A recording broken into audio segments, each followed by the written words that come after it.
Assalamualaikum. Ini merupakan kit yang telah saya hasilkan, iaitu kit pembelajaran Just Phrase It Kit.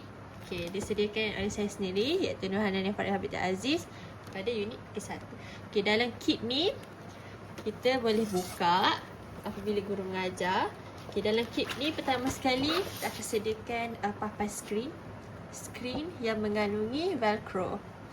Okay, velcro. Kemudian kita ada kad bergambar yang dilengkapi dengan garisan 3 serta frasa yang mempunyai huruf yang tidak lengkap. So, kita ada beberapa gambar yang murid boleh pilih. Okay. Kemudian kita ada berikan sampul yang mengandungi huruf yang tidak lengkap tersebut. Okay, dan akhir sekali kita mengandungi lembaran kerja tambahan. Okey, jadi cara kita menggunakan kit pembelajaran ini adalah pertama sekali murid akan ambil skrin ni, letak di sini ataupun letak di atas meja mengikut kesesuaian. Kemudian murid diberi kebebasan untuk memilih kad bergambar yang mereka minati. Okey, ini juga membantu untuk membuat lebih rasa seronok dan tidak terikat ataupun tertekan untuk belajar.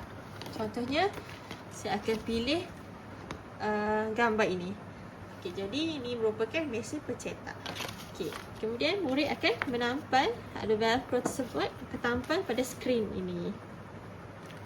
Jadi apabila mereka sudah tampal, jadi seperti komputer yang melekat. Okay. Kemudian murid akan mencari sampul yang sama dengan gambar yang dipilih oleh mereka. Contoh ini, adakah sama? Tidak. Jadi mereka akan pilihlah sampul yang sama. Okay, contohnya ni seperti ini. Kemudian murid akan mengeluarkan isi yang berada di dalam sampul ini. Terdapat huruf-huruf untuk melengkapkan frasa tersebut.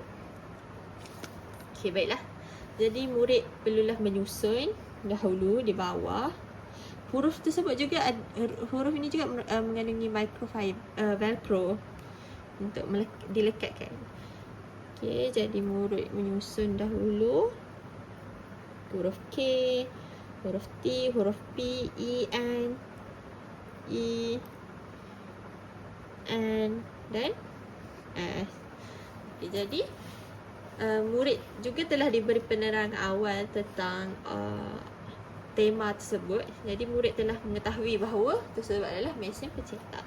Jadi murid hanya melengkapkan. Contohnya M, kerana ia melibatkan kemahiran menulis. Jadi murid perlu mahir cara untuk menulis dengan betul. Contohnya M di antara 2 garis biru. Okay, kita lengkapkan dulu. Okay, contohnya mesin S I N, mesin P. Okay, baiklah, bagi huruf P kita juga telah memberikan clue ataupun hint seperti if P hurufnya panjang ke bawah, so perlulah menulis P sampai ke garis merah, garis tengah sampai garis merah. So PEN.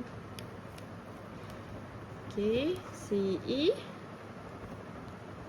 Okay, T tinggi sampai garis merah di atas. Okay, kemudian K, pencetak. Jadi murid dikira berjaya dan selesai lah. Murid boleh juga melakukan aktiviti ini secara individu maupun kumpulan. Okay, jadi selepas mereka selesai, mereka akan mencabut ini dan akan mengangkat jawapan dan menunjukkan kepada guru bahawa sama ada benar ataupun salah. Okay. Kemudian murid lain pula akan menyambung yang memilih beberapa kad lain. Seperti itulah. Akhir sekali untuk latihan tambahan, guru juga boleh memberikan lembaran kerja yang saya telah asyikkan. Kan? Mengikut kumpulan, iaitu kumpulan alfa ke fungsi yang tinggi dan kumpulan beta untuk ke fungsi yang rendah. itu sahaja kit pembelajaran saya. Sekian, terima kasih.